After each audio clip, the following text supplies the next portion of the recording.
This is the Soul-Filled Sisterhood podcast, and I'm your host, Nicole Burgess, licensed marriage and family therapist and an empowerment coach for women. The information shared in this podcast is not a substitute for seeking help from a licensed mental health professional. Now here is today's episode. Episode 86.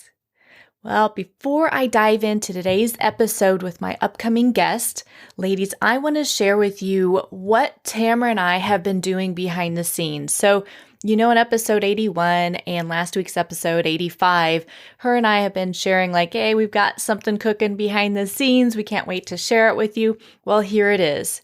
So starting this week, we have opened the doors to our brand new group coaching program. It's called Stepping into Soul.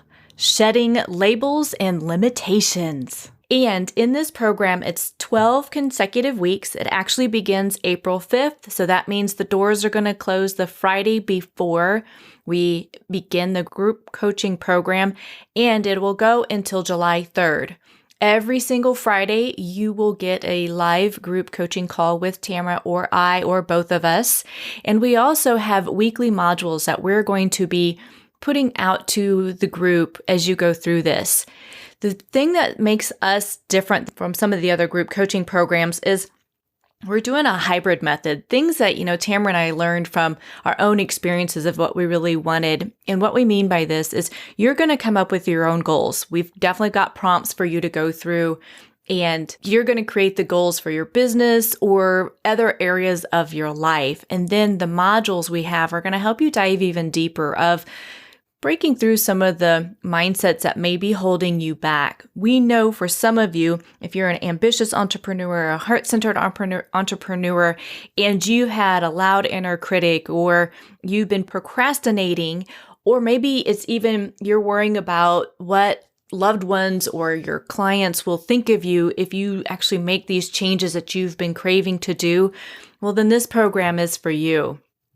We're keeping it small. We're limiting it to 12 women because we want to keep it a very sacred space. It's going to be confidential, but we also really wanted it to be for like-minded women. And they are taking action steps in defining and designing the life that they are craving, that they are wanting, versus living under the shoulds of other people. We know too many people that we've worked with over the years of how the shoulds really were holding them back. So if this sounds like a program for you, if you're interested in it, go out to steppingintosoul.com and you can find all the details out about what the modules are, the investment, what you're going to get from this, and so much more. Can't wait to work with you. This link will also be in today's show notes. And now here is today's episode. Well, welcome, sisters. I am very excited about this next conversation. My guest today is Marisa Gowdy, and she is an author, a scholar, writing coach, and energy healer who teaches women how to embody and tell their own sovereign stories. She has just released her first book with Paper Raven Books. It's called The Sovereignty Knot: A Woman's Way to Freedom, Power, Love, and Magic. We're going to dive deeper into her book today, ladies, so just hold on. 20 years ago, when she was an American student studying in Ireland, Marisa discovered the myth and magic of the sovereignty goddess. Now, she combines her passion for Celtic mythology, goddess spirituality, Irish folklore with her feminist vision of creating an equitable world that is more beautiful, bearable, and bold. She is also the founder of the online community, the Sovereignty Writers Circle, and the creator of the Number 7 Magic Words projects. And I know many of my colleagues and friends joined into that with you too, Marisa. So this is really cool. She helps therapists, coaches, and other transformation professionals tell their authentic stories and build their businesses using her unique sovereign storytelling method. Yay! And soon she's going to be leading in-person retreats near her home in New York's Hudson Valley, where she lives with her husband and her daughters. Well, Marisa, thank you so much for being on today. Oh, thank you for having me, Nicole. It's great to be here with you. And I know I was reading your little bio you sent me, and I stopped and started so many times. I'm like, oh, I'm so familiar with that. Oh, I know other colleagues who have done that. Oh, I've heard really good things about this. Awesome. Well, I know we're really going to talk so much more, dive deeper into your book that you just released, which I said earlier, which is The Sovereignty Knot: A Woman's Way to Freedom, Power, Love, and Magic. So before we dive into that, can you share with my listeners, like, why did you actually write this book? Well, I think it was Maya Angelou who first said that you must write the book that you most need to read. I'm paraphrasing her a bit there. But before I ever saw that quote, it was something that I knew in my bones. As you mentioned in your introduction there, I really started this work when I was about 20 years old. As a college student, in Boston who had decided that this whole Irish studies thing was for me. And I had just fallen in love with the country and the culture and the stories and the mythology and the spirituality of the place. And I would say things even back then when I was obsessed with Irish women poets that I needed to write the book for the me of that time. And, flash forward now that I'm 40, I realize I'm still writing for the me. I'm not writing for I guess I am writing for the 20-year-old me, but I'm also writing for the 40-year-old me and, hopefully for the 60 and 80 and 100-year-old me as well. Because actually, before you and I were speaking, we talked about the sense that, you're always your own first reader, right? And the story needs to matter to you. And, I think a good story also matters to your audience, but it really has to start with, what is that thing that I must say? And for me, and I say this in the book, sovereignty doesn't come easy to me. Partnership does. And yet I've gone through life really fascinated by the term itself, by the concept of the sovereignty goddess, and we can get more into her. It captured my imagination so early. And yet, even as I talked about sovereignty, I had a hell of a time walking that talk. And so it was really, in the process of setting aside a lot of life, setting aside a lot of work in certain ways in order to write this book, I was able to really begin to marry that energy inside myself and to really start that integration work so that it was more than just like an academic interest or a, personal fairy tale. And it became more like, oh, this is how I do this. This is how I am this. This is that point of making it real. And I think that's a lot of what stories can do for us too. And when we really invest ourselves in the telling process. And you absolutely did that in your book. I mean, when I was reading through it, there's talk of loss, talk of grief, there's talk of joy, there's talk of motherhood, there's talk of relationships. So many things are interwoven throughout this book. And I love going back to really what you just said of you're writing it for yourself, but also, yes, for your audience. But it really is, it's like, what did my 20-year-old self kind of need to hear at that time? And where am I at now? And where am I going? It's like all these different, it's on that spectrum, your timeline spectrum of like what I needed to hear and where I am right now in this moment. And you've played that out throughout the book. And you give some beautiful writing prompts for women as they read through this to help them really do their own storytelling. Yeah. I mean, I kind of my professional calling at this point is to be a writing coach. So how could I write a book and not make sure like, hey, reader, you are going to put down this book and pull out your journal, right? No, really, you are. Right. And, I know that can be hard as a reader sometimes that you don't get through a book because you feel like you haven't done your homework and you're not allowed to go on to the next chapter. And I certainly don't want anyone to feel that kind of pressure. I want it to be a great reading experience, but I also want it to be an invitation to have a writing experience. Yeah, because I think part of what you do so well is you draw the reader in. And when you come to the end of that chapter, into the section, it's like, okay, let's pause here for a moment. Let's dive even deeper with where you are right now in your own life. And you asked many great questions. I know one part, if I remember correctly, there was, I think, a meditation that you did. And I was like in tears as I was just reading the meditation. I was like, wow, that struck a chord. Let's dive a little deeper with that. Oh, I mean, I'm glad I made you cry, Nicole. Yeah. In the best possible way. To me, I always like to tell clients, I'm like, woohoo, it's a good thing if you're crying because, there's a release of something or a touching upon something. And I think you've done that. And I get it's not about you have to do these things as you're reading the book, but it's an invitation to go further into this story.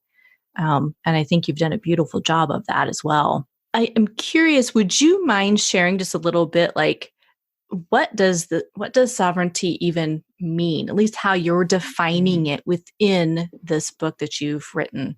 Yeah. I mean, it's one of those big words, right? And it's one of those words that is easily, I would say it's easily open to misinterpretation only because it has a context that's about, statecraft and nation building and thinking about, invading a sovereign country. And it's the kind of conversation you hear sometimes. You hear that word in, the nightly news. And so taking that and really attaching it to women's sovereignty and making it much more of an individual process and practice, I think immediately becomes a little bit provocative in that sense that when we say something that someone could understand a different way, and then you're like, no, come closer. Let me tell you more about what this means. To me, that's really interesting as a writer and a creative. I find that I've often been in that situation of like, oh, you think it means that, but I want to tell you all of these other things. So in the book, I do kind of go into this, this is what the average New York Times reader might think of what sovereignty means, but this is what I mean by it. And so, I really, so I'll give you the quick origin story of it. As we mentioned, the sovereignty goddess, she is a figure out of Celtic myth, and she is at once the embodiment of the land itself, and she is this divine human woman that comes in and helps to choose the rightful ruler of the land. And, this being ancient myth and rather heteronormative, it's about the woman picking the rightful king. And so there's that sense automatically that kind of takes us into the mythical and the spiritual, and also really into our relationship with nature itself. So when I'm thinking about women's sovereignty, I really am thinking about that sense of being firmly rooted into who you are, into what you want, into what your truths are and what you know. And being sourced by the earth beneath your feet, having that relationship with the land upon which you live, having that relationship with nature, and then reaching up into the sky, up to spirit, however you define that to be for yourself, whether it's God or goddess, the divine, some presence of the greater reality that helps you understand that you're not alone and you're not here to do this all by yourself, because sovereignty is never supposed to be a synonym for solitary. It instead is that sense of saying, I am dedicated to my own sense of wholeness, my own sense of integrated self, so that I am strong enough to reach out my arms to hold people around me, to create new relationships, to heal other people, to convey this magic of sovereignty onto someone else if they haven't yet figured it out for themselves. Beautiful. So I do have a quick two sentence version. If you'd like, I can boil it down, because I find that I didn't actually get to having this definition until the week I finished the book, and we were at the beach, and my 5-year-old looks at me and she says, "What's women's sovereignty?" And I look at her, I say, and I'm like trying to get from the deck into the house. I'm kind of tripping over her, and I'm like, "Oh, it's the power to know who you are and what you want and how you want to help people on the planet." And beautiful. She said, "Okay, can I have some ice cream?" I said, "Sure, but I need to go write something down real quick." So, there's the like 5-page answer, and then there's the suitable for kindergarten answer. And I think both of them work. They both do. Because I do like how in the book that you really tease out a lot of the words, and how there are so many of them is like, here is only one definition, one way of viewing it, seeing it, attaching to it, like you said. And yet the reality is that's not true.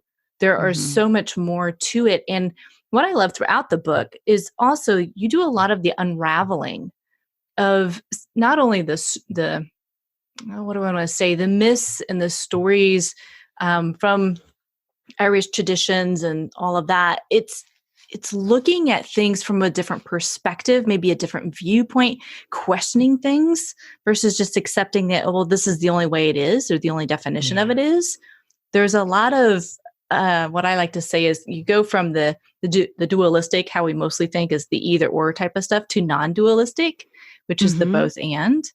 And I love the marrying of so many of the ways that you've done that in the book through the stories that you're telling about what happened, in the past, or the myths and the mystics that happened, to where we are right now in our own life. Yeah. Well, that's the Celt in me too, that, the Celts always see things in that triplicate form, whether it's the triple goddess, whether it's, it enabled them to really adopt the Father, Son, and Holy Spirit kind of concept because they already saw everything from this kind of triple dimension aspect. And so, when you talk about that idea of, looking at things from different angles, anyone who's seen the cover of the book or can just imagine, it's all based on the Trinity knot or the triquetra. It's one of those words you never hear anyone say, but only see written down. That kind of three-pointed Celtic knot. And I really see everything that I approached in the book is how can I see it from this angle, then this angle, then this angle, because I understand myself that I am constantly in this sort of Celtic knot framework, moving from position to position, depending on, what's happening around me, depending on the cycle of the moon, the cycle of my body. Like there's always a way in which I don't have a fixed viewpoint. I have an understanding of certain truths in this world, but I'll be damned if I'm going to say, no, this is the one way to do it. And that's the only way. Because that's not the nature of the feminine. It's not the nature of the world in which we live. And I don't want to think of that as a moral relativism. It's more around this sense of saying we live in a both and also universe. A flexible viewpoint is the only way we're actually going to evolve and grow and, create relationship despite all the conflicts that arise. Yes. One of my previous guests, we were talking, and she had also said something similar in the sense that it's like, this is my truth right now in this moment. Now, in 10 years from now, I may have a different truth about the exact same topic. And it's like going back to exactly what you're saying, being able to look at it from different vantage points and seeing things from a different space and time of your life, that it's like, this is my perspective in this moment. And at the same time, it's also okay if it changes. Because we do flex, we do grow. Yeah. Well, a lot of my work is around that idea of helping women and transformation professionals, coaches, and therapists tell their sovereign story. And that is not supposed to be the static story of I told you my story and that's it. It's more than your origin story. I think a lot of, story marketers talk about that. It's like, no, I want your sovereign story. Like what right now describes what you believe and why, and what kind of mission you're on right now. For me, the sense that I am deeply proud of this book. I'm very glad that this book is done and out in the world. But now, because I've gone through this journey of getting a book out there with my name on the spine, my sovereign story's changed again. Just by that sense of birthing, I am somebody new. I now can walk a different talk because I've accomplished something and it has changed me and helped me see more, understand more, and just shift in a really powerful way. Absolutely. And I'm smiling over here that you can't see it, but it's so funny. Anytime I speak with authors, they're like, man, and that book is done. And because I understand it is a process, but like you're saying, there's no way that you cannot be different through the book writing process and through birthing this child, in a sense, this project that you've been working on for months, and not come out on the other side of it like, wow, I'm no longer that same person who started it to where I am right now. Yeah. Yeah. And because there's I swear there was a postpartum period for me after that book was done. I went into a 2-month slump. I was so down. I just sat around and watched the impeachment hearings. Like that was just, it was like this, I'm adding insult to my injury. It's just like, I wouldn't let myself stop working and stop absorbing information because I wasn't willing to say like, wow, this was a birth and this is a time that I need to, allow the third trimester and just be in it. Eventually when I acknowledged that, I was able to move through it much more quickly. But, I think that's with any, transformative moment. I talk in the book about sovereignty making moments. Like you need the tide to wash out again after you've been carried, further up the beach. Yes, absolutely. I want to go back for a second with the sovereignty knot. And you have really 3 archetypes that you talk about throughout the book, which is a little bit different than some other folks that how they discuss archetypes. And first, I want you to share what are the 3 archetypes you address, and the couple of them that you just kind of say, yeah, I'm not going to use those words anymore. And why? Yeah. So the part of the framework of the book is this idea of free the princess, crown the queen, embrace the wise woman. Yes. And, these characters, these beings, these archetypes have been walking beside me for a while now. It was, I first met the princess because I thought I needed to slay her. And I thought that I just needed to be focusing on crowning the queen. And I hadn't even considered the wise woman yet.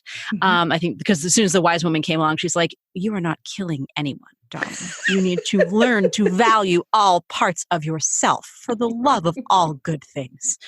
So once I recognized that, it was the sense of like, oh, all 3 of these beings, of these archetypes want to, need to, must exist at the same time within me. I am in relationship with all 3 aspects.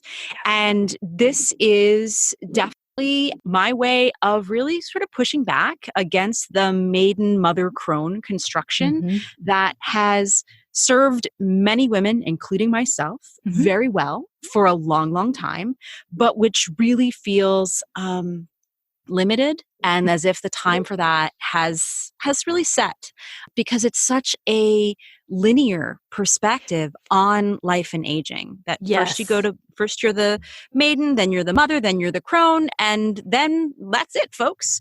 And as I hit my 40th birthday, as I look back and say, wow, the princess in me, she pulled some crazy stuff, and I'm a little nervous about what she used to do, but there is stuff about her I still need. I need within her sense of adventure, her sense of being carefree, her sense of being sexy and knowing how to, get ready for date night, her sense of all of those things that I need to hold on to in order to mother my own daughters. My kids are at this point 6 and 10. And if I don't have contact with my princess, how on earth am I going to understand them in their childish joy and in their childish angst? And also as they're going to be moving into womanhood themselves, I need to be able to embody my own princess energy enough to touch it so that I'm not judging them for being exactly who they are and who they need to be in those moments. And by that same token, there are moments when it's like in the midst of motherhood, especially, like all you need is to pass these kids on to their grandmother. And sometimes grandmother's not there. In my case, I lost my mom when my older daughter was 8 months old, without having my own resident wise woman who lives next door and can take the kids. I better be able to find that energy within myself at crunch time. Not to say that I try to build a circle and have others support, but I need to have that access within myself because there is nobody there but me trying to get my kindergartner dressed and on the school bus. And it's only the wise woman within me who can be like, just stop and slow down and breathe. This is not the end of the world, my darling. Because she's pretty good at calming me down. And then it's the queen who does kind of the executive function work, and that she's in charge of quite a lot, but yet the goal is not to have her constantly be in charge. I think the problem so many of us have is that our queens are constantly being asked to overfunction and to cover all the bases. And that's where our exhaustion comes from. That's where our addiction comes from. That's where our resentment comes from. If we're trying to source ourselves purely off of this will and the strength of our inner CEOs, we're doomed to fail. And I instead want my queen to be the one who really knows how to get shit done. But because she has the wisdom of the wise woman saying, honey, don't worry about this one. We've got this. Let that go. Or, do focus on that. And I've got the princess who says, actually, I need to go run around in the garden for a little while before I can take this on. Right. So, the sovereignty knot is really that sense of moving as in that Celtic knot from one archetype to the other within the space of moments, potentially, because you need these different energies to combine and coalesce in order to stand sovereign. Beautifully said, because it's all about the seamless process, right? It's like where they all can come together right there in the middle of the knot versus like what you're saying, the previous versions that I've heard, and I have some clients that really resonate with it too, the mother, maid, and crone, I find it is more linear. And I'm like, but that's not it either. And, as a transpersonal therapist, but also, an empowerment coach too, I also go back and I'm like, you've got all that wisdom within inside of you. And so it is tapping into all of those parts that they all have a function.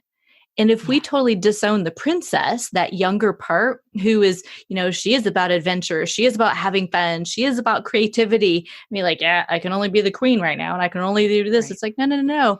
It's infusing some of these different energies, like you're saying, so that the whole comes together without the burning out and the overwhelm. And sometimes you're going to lean a little more on one versus the other, but they're all three there. And not one of them needs to be let go of. It's embracing, what are their strengths and what information are they there to give me so that I can really work well as a whole person in life.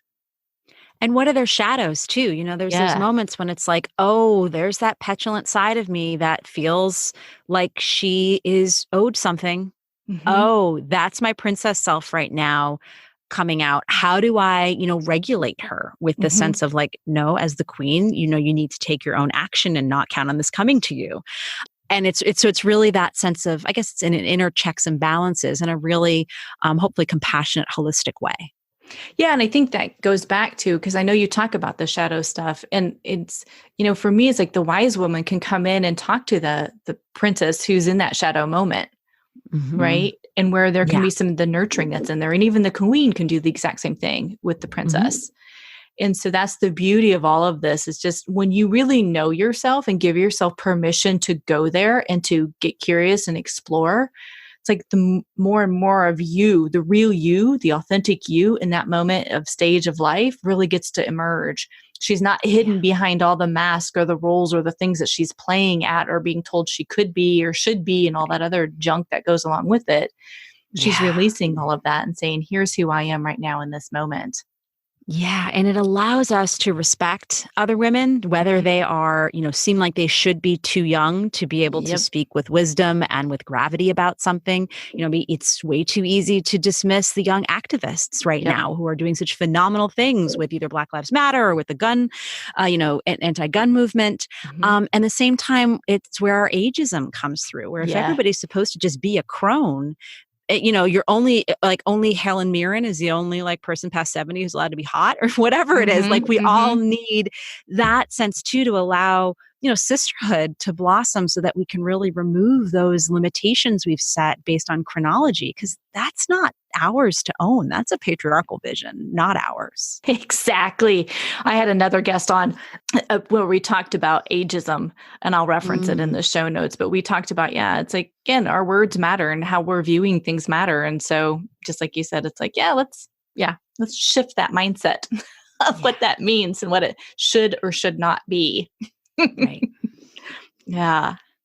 Well, I would love if you would go back just a second, because I know when you were in your 20s, you were over in Ireland and, doing this. You've got just such a wealth, though. I mean, your knowledge of Celtic and Irish history and spirituality is huge. And I know that from another colleague of ours and friend of ours who shared this. And then I was like, ooh, diving more into, what's her background? What?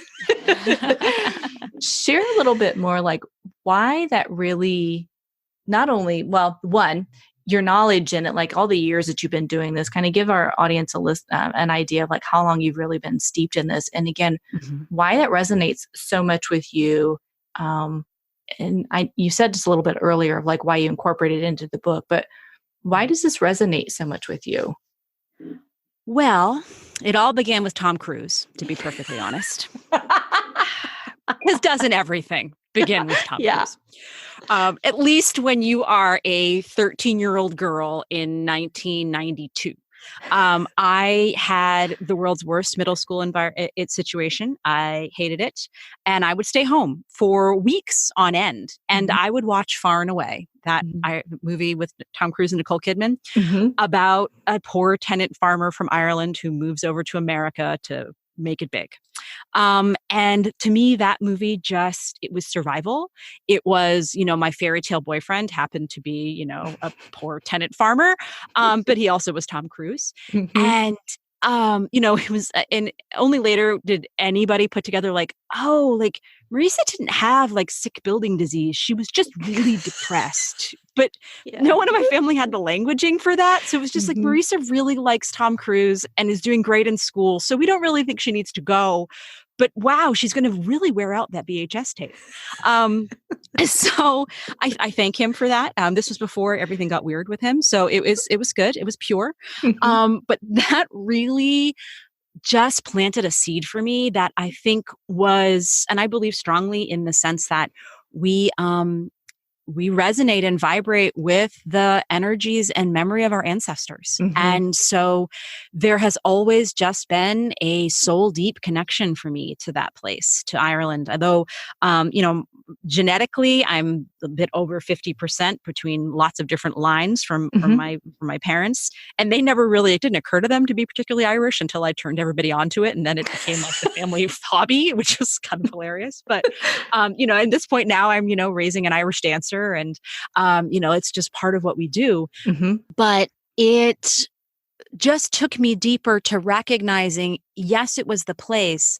But once I got into college and I decided to go to a school purely because they had such a great Irish studies program and because they would send me to Ireland. Eventually, they sent me to graduate school. I went to grad school in Dublin as well. I really was starting to realize that I was looking for paganism and I was looking for spirituality. I was looking for the goddess. And so the way I accessed that was through modern Irish women's poetry, because they were the ones who were most likely to really pull in Maeve or the Morrigan or Bridget in the verse in ways that it was like, oh, that is speaking from the soul. This is not coming through the academic kind of veil, though I certainly valued that, and I got a great basis. You need to be ready to sit down with like the translations of the ancient manuscripts, and you need to go through a lot of ancient saints' lives in order to understand the goddess. And so it just sort of grew within me that desire to, like, a calling out of spirit, really also luckily fit with myself as, I was an English major. So it was that love of story and that, passion for words that really allowed me to just feel deeply blessed, that it's like, oh, my passions all really fit together. I mean, there's still moments when I pinch myself to say like, oh my, no one ever, people have told me like, oh, so you're pre-unemployed, you'll never use your degree. And it's like, yeah, I'm actually using my master's degree in Anglo-Irish literature and drama every day when I talk about all of what I do. And it's one of those things that I just don't expect to happen outside of academia. So it was what I had learned, but then also in spending years there, just going from, sacred site to sacred site, in that sense that, your local village, it's like the pub and the shop and the church, and then there's the stone circle just outside of town. And knowing that that's where I was called to be. Like, I've sat under the dolmens, are those ancient passage tombs you may have seen in calendars and that sort of thing. Like, I've sat out many a rainstorm sitting inside a tomb. and by myself, because I would just go off and take off for the weekend and, just need to be in these ancient places sitting and soaking all of this in, because that's always been a difficult thing for me as an American kid. I grew up on Cape Cod, Massachusetts. Like there was nothing really old there except the beach sand. Even though it's, this is also it's the first places the Pilgrims ever touched, but it didn't have that ancient energy that I so longed for. So that sense of really being able to come home to it, and also to be continuing to try to make peace with it, because I kind of had expected that my life would have taken me back there. And meanwhile, now I'm very enmeshed in, what would be a more typical American life. So there's a lot to be said, I think, for, especially in this age now where we're more and more aware of cultural appropriation. And when we're thinking about, what is mine? What am I taking from someone else? How can I integrate this? I try to be really sensitive to the fact that, this is not my tradition I was born into, but I've done a lot in order to try to feel like I am approaching it authentically, and also recognizing that it's a gift to, people who live in the diaspora, who are, other than Canada or US or Australia, who still have this deep calling to this tiny little island in the North Atlantic. How do we allow that feeling? Because there's many women I talk to who are like, oh my gosh, I love that stuff. Like, how do we answer that need? Because I think there's something really deep and powerful in there. And that's why I did the work I did to bring through these certain Irish goddesses who I think the more we learn of them, the more they open a portal within us to discover that there is a deeper calling there, and there's just something we've always known and want to know more of. So beautifully stated. Again, you can't see me, but I was smiling when you were talking, because I was like, you've hit it. I mean, for people that I've worked with, myself included, when I've worked with, or I've done spiritual retreats, or I've gone certain places and there's this ancient history, there is something about it. And like you said, you had deep down, like there was this inner calling that you needed to go there. And when you got there, it's just like, you just felt rooted and grounded to know more, because there is some sort of ancient connection. And no, it doesn't mean you have to have the full bloodline to have a connection. It doesn't. At least that's my belief. Because I think, over the years, there's been so many people who have touched us that it's like it all gets incorporated, because we all stem from, really, it's like we're all connected, basically. That's what I'm trying to say. And so when you find that just incredible spiritual depth, and it pulls from you and you touch it, and then you're able to bring it to life in writing, storytelling, other ways. Because I also know you do Reiki as well. I mean, you do all kinds of beautiful spiritual things. That this is just, it's like there's such a depth to how it touched you. And now, again, coming forward into this, where you are right now, is how you're helping other women recognize. It's like, if you feel that calling, is there a way for you to be able to go and do this thing or these things that you want, so that whatever needs to come forward can? Yeah. And to use these ancient stories that resonate with some, half forgotten pieces of our soul. There's that sense that they help inform us in terms of moving forward. One of the many things in my healer's toolbox is my tarot deck. I have been doing readings especially over the last year, from this deck that I got on Samhain, which is Halloween, in 1999. And it's the Celtic Wisdom deck by a woman named Kathleen Matthews, who people who know Celtic writings will know her. This deck has become a deeply intermeshed in my soul sort of tool. And what comes through when I do a reading for someone who may or may not have any real resonance with their sense of personal Irishness, or that they have any real connection to the country or the culture, there's that sense of like, here's this story about this particular goddess, this particular location, this particular battle. How is this echoed in your own life? And it, again and again, you get into that, like, you can't make this shit up sort of situation, where it's like, that's exactly where I am. And so it's just become, for me, it's another way of knowing what you already know and getting to know what you don't know.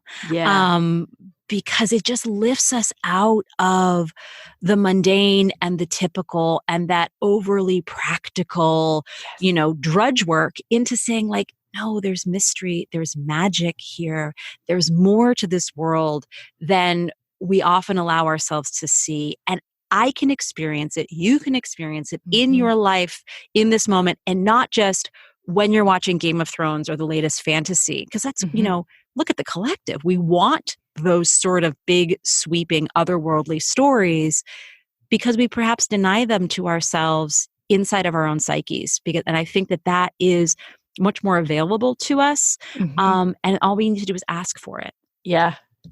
You hit it. I think that is the big thing. I know for many women, I talk in roundabout ways because I don't think I express it nearly as clearly as you do on this. But I think so much of what is missing in our culture is that spiritual part where we allow ourselves, and I'm not talking about like religious dogma, if that works for you, beautiful, but we're talking something that's so, I don't know, it's deep, it's ethereal, it's all of this stuff that connects us. And I think so many people, at least the women I work with, there's a disconnect with that. But when they really allow themselves to pause, get quiet, and go there, it's like nothing bad is going to happen. But you can either reawaken or awaken for the first time. Allow other messages and information to come into you, because again, that's where that inner guidance is. And like you said, it's like when you tap into that, it's like, wow, that has now informed me to do this or go into this direction, versus living so much on the surface of everything. It's like they're missing the depth. And there's a craving or they're for it. in the depth of the grind and the wound and the horrible bits. And instead it's like, no, what if you let in the sparkles? What if you let in the fairy dust? Like we live in a culture right now that's obsessed with unicorns, right? Like, why is that? Why is that? Like, because we're looking for the mythical and the something that's outside of the everyday experience. And so what if it didn't just become like, oh, I got this cute little water bottle, aren't I so kitsch? And instead it's like, no, I'm going to meet that mythical hunger within me and look at my life archetypally, look at these stories and say, what do they say to me? How do they speak to me? Maybe you end up writing your own stories that, shift this everyday reality and allow it to be something more, something just you're looking at from a different angle. Because life is too short just to live it in exactly a straight line. Ugh, it is. I also find it boring. Exactly. We don't get more points for like sitting through the boring lesson. We get more points for making that lesson into something that's just utterly fascinating and makes us want to get up the next morning. Yes, exactly. Hey, I want to pivot a little bit before we wrap up here, but I want to find out for you, what do you hope your daughters take away when they actually read your book? I know one of them, she's a little too young to read through it, but what are you wanting them to get from it when they read through it? Yeah, I think they're both a little bit too young at this point. And, I've read to them a couple of the stories. I think that there's definitely a lot to be said, though, for just their degree of pride they have that, my mommy wrote a book. And, we live in the kind of town where there's a lot of authors who live around here. So there's some kids who are like, yeah, so what? My dad's written 6. That's the joy of living in the Hudson Valley. It's like, it's like, okay, I'm going to just embrace that and be excited about that. But there's that sense that, mom had a passion from when she was really young. And it kept mattering. And by no means am I demanding that they're going to come up with their own thing and it'll figure it out when they're 13. And, if they decide to stay home for that many days in a row, I'm going to figure it out faster than my mother, God rest her soul, ever did. But, that this real sense of you are invited to be creative with your own life in terms of defining what your own sense of sovereignty is. I might be raising an investment banker and a potter. I have no idea yet. Right. But that sense of really wanting to say that Hope and May can look back to what's ancient within themselves, that what's calls to them from across time, and to apply it to the world in which they live. Because so much of, when I'm coming to these stories from when I was 20 years old, when they're going to be 20, there's a big space and time there. Like, what will have changed? What will have shifted in your world? How will you adapt your vision of sovereignty so that you can meet that and be most present in your own life and in the world to, make a difference? Like, I always lean on that phrase of how do we make the world more beautiful, bearable, and bold? Yeah. That's what I want for my girls. Yeah. Beautiful. Oh, beautiful, beautiful, beautiful. Well, Marisa, I just want to say thank you. And ladies, if you want to she's got a free book bonus. So again, I'm going to have a link to the book and all that good stuff in the show notes. If you would like to get her meditation collection, you can go out to marisagowdy.com/sovereignty-not. And again, I'll have the whole link in the show notes so you can get that. I will also have all of her social media links and everything as well, so you can connect with her. She's got a Facebook group, everything. So Marisa, I just want to say thank you so much, first and foremost, for writing your book, because I know it's been in process for many years and you've talked about it in various ways with other colleagues, and it's now here. And I just want to say thank you so much for allowing yourself to write it, to birth it, and for us to be able to hold it and to read it and connect with it. So thank you so much. Thank you for recognizing that process in and of itself is sacred and difficult and necessary. And thank you for sharing my work with your beautiful community.